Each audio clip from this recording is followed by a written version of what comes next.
आप सभी को मेरी ओर से प्रणाम। ओम नमो भगवते रुद्राय। मैं पंडित गिरीशानंद शास्त्री स्वागत करता हूं आप सभी का सनातन धर्म गिरीशानंद शास्त्री यूट्यूब चैनल पर। आइए आज कुछ अच्छा सीखने का प्रयास करते हैं। कार्तिक कृष्ण पक्ष अमावस्या की तिथि है, उस दिन सोमवार है।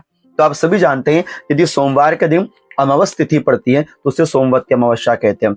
हमारे सनातन धर्म में जैसे पूर्णिमा का महत्व है, उसी प्रकार से पितरों के लिए अमावस्या तिथि का बहुत ही महत्व है। 3 प्रकार की अमावस्या बहुत ही उत्कृष्ट माने जाती हैं, सोमवती, भौमवती और शनिश्चरी अमावस्या।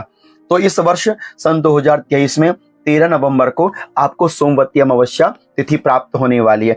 अब हम अपने पितरों की प्रसन्नता के लिए क्या क्या कर सकते हैं, आपको वह सब कुछ जानना चाहिए। सोमवती अमावस्या की वैसे बहुत भारी महिमा है। शास्त्र में लिखा हुआ संकर स्मृति में कि अमावस्या तो सोमेनो स्नानम दानम तथा श्राद्धम सर्वम तत्राक्षयम भवेत।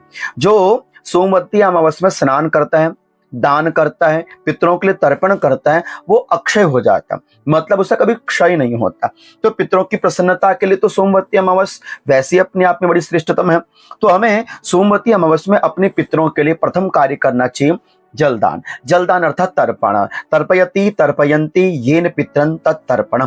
अपने श्रद्धा भाव के अनुसार अपने पितरों की तृप्ति की कामना के लिए किए जाने वाले कर्म को हम तर्पण करते हैं। तो तर्पण भी अपने पितरों के लिए विशेषतः और विशेष रूप से हो जावे, ये उत्कृष्ट है और बहुत ही सर्वश्रेष्ठ है। तो सोमवती अमावस्या में यदि आप नदी अथवा तालाब के किनारे हो तो आप वहां पर तर्पण कीजिएगा। नहीं हो तो आप अपने घर में दक्षिणाभिमुखी होकर एक दीप दान करके अपने पितरों के निमित्त तर्पण कर लीजिएगा। यदि आप घर में तर्पण नहीं कर सकते तो दूसरा साधन है, पीपल के वृक्ष में जाइए, अपने साथ एक सूत वाला कच्चा धागा सफेद कलर का साथ लेकर जाइए, 1 लोटा जल, उसमें दूध और काले तिल डाल दीजिए, हो सके उसमें थोड़ी कुशा आप डाल सकते हैं।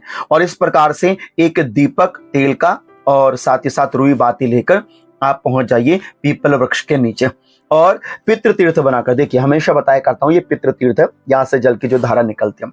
तो पितृ तीर्थ से आपने अपने पितरों के लिए पीपल के जड़ में जल अर्पण करना चाहिए। तो पीपल के पेड़ में जो जल अर्पण करना, ऊपर से जल की लोटे की धार देते रहना और नीचे से पितृ तीर्थ बनाकर अपने पितरों के लिए जल अर्पण करना। अथवा एक पानी के पात्र में थोड़ा सा जल लेकर इस तरह से नीचे को छोड़ दीजिएगा, अपने पितरों का नाम लेकर ओम पितृभ्यो स्वधा।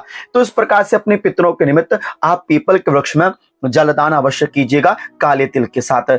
पद्म पुराण के अंतर्गत ही लिखा हुआ है कि यो अश्वत्थम अर्चयित विष्णुम मुदकेन समन्ततः कुला नाम युतम तेनो तारितम शान संशयः। जो पितृ पुत्र भक्त अपने दिवंगत पितरों के निमित्त बोले कि पीपल के वृक्ष में जलादि अर्पण करता है, उनके पितरों को नहीं, बोले 21 पितरों तक को जल प्राप्त हो जाता है।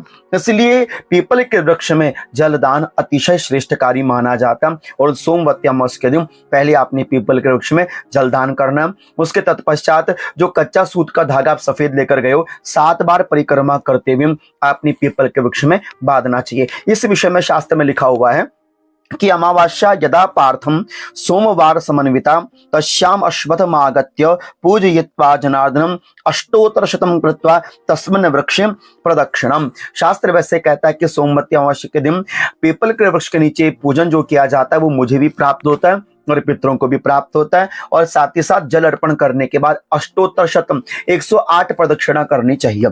यदि आप 108 प्रदक्षिणा नहीं कर सकते तो कम से कम 7 प्रदक्षिणा तो आपने सफेद सूत के धागों को बांधते हुए करने चाहिए। उसके बाद दक्षिणाभिमुखी एक दीपदान करना चाहिए। पीपल का पत्ता लीजिए, पीपल के पत्ते में आप ओम लिख दीजिए, उसके ऊपर काले तिल लगाकर उसके ऊपर आप दीपक रखें और अपने पितरों के निमित्त दक्षिणाभिमुखी होकर एक दीपदान करना चाहिए। ये श्रेष्ठतम कार्य है जो आप अपने पितरों के निमित्त सोमवती अमावस्या में कर। सोमवती अमावस्या में हो सके तो आप दूध का, अन्न का अथवा हो सके तो कोई वस्त्र इत्यादि दान आप कर सकते हैं अपनी श्रद्धा से, ठीक है ना। अपने पितरों के निमित्त आप करना चाहते हैं तो अवश्य कर लीजिएगा। दान पुण्य का भी बड़ा विशेष महत्व रहता है सोमवती अमावस्या में। यदि आप हरिद्वार इत्यादि गंगा तट के किनारे, काशी अथवा प्रयागराज के तट के किनारे रहते हैं अथवा जा सकते हैं तो वहां पर तर्पण, दान, पुण्य, स्नान इत्यादि तो वो अपने आप में अद्भुत है, अपने आप में अद्वितीय है। इसलिए यदि आप गंगा तट के किनारे यह सब कार्य कर सकते हो बहुत अच्छी बात है। इतना ही नहीं, आप सोमवती अमावस्या में जब अपने पितरों के निमित्त तर्पण अथवा जलदान करेंगे, हो सके तो शालिग्राम भगवान आप अपने निकट रखिएगा। शालिग्राम भगवान के निकट अपने पितरों का नाम लेने से, शालिग्राम भगवान के निकट अपने पितरों को तर्पण जलदान देने से भगवान जनार्दन अवश्यमेव ही मुक्ति को प्रदान करते हैं आपके पितरों को। और ये वचन किसका है? पद्म पुराण का। लिखा हुआ है कि स्कृद अभ्यर्चितम लिंगम शालग्राम शिलाम च यः पितरस्तस्य तिष्ठन्ति कल्पकोटि शतम देवी। शास्त्र कहता है कि जो अपने पितरों के निमित्त शालग्राम भगवान के सामने उनका नाम अथवा उनके लिए तर्पण जलदान आदि करता है, उनके पितर कल्प कोटि तक बोले भगवान के श्री चरणों में वास करते हैं। तो हो सके तो आप अवश्य यह कार्य कर दीजिए। पीपल वृक्ष का पूजन विशेषतः कर दीजिएगा, तर्पण अपने पितरों के लिए कर दीजिएगा। दान पुण्य की विशेष महिमा रहती है सोमवती अमावस्या में, अथवा गंगा स्नान अथवा गंगा जी में जाकर अपने पितरों के लिए दीप दान, ये सारे कार्य बहुत उत्कृष्ट और श्रेष्ठतम रहते हैं। जो भक्त नहीं जा सकते गंगा आदि तीर्थों में, वो अपने घर में स्नान बाल्टी में थोड़ा गंगा जल डालकर अपना हर हर गंगे बोलते हुए स्नान कर लेंगे और पीपल के वृक्ष में जाकर जलदान और दीप दान कर देंगे। तो ये कुछ विशेष और प्यारे प्यारे कार्य हैं जो हम सभी को सोमवती अमावस्या में अपने पितरों के लिए करना चाहिए। आपके पितरों की प्रसन्नता ही आपके देवताओं की प्रसन्नता है और आपके देवताओं की प्रसन्नता ही आपकी प्रसन्नता है। तो जहां पितृ प्रसन्न है वहां देव प्रसन्न है, और जहां देव प्रसन्न है वहां आपकी आत्मा प्रसन्न है। इसलिए अपने पितरों को सदैव प्रसन्न चित्त रखिएगा।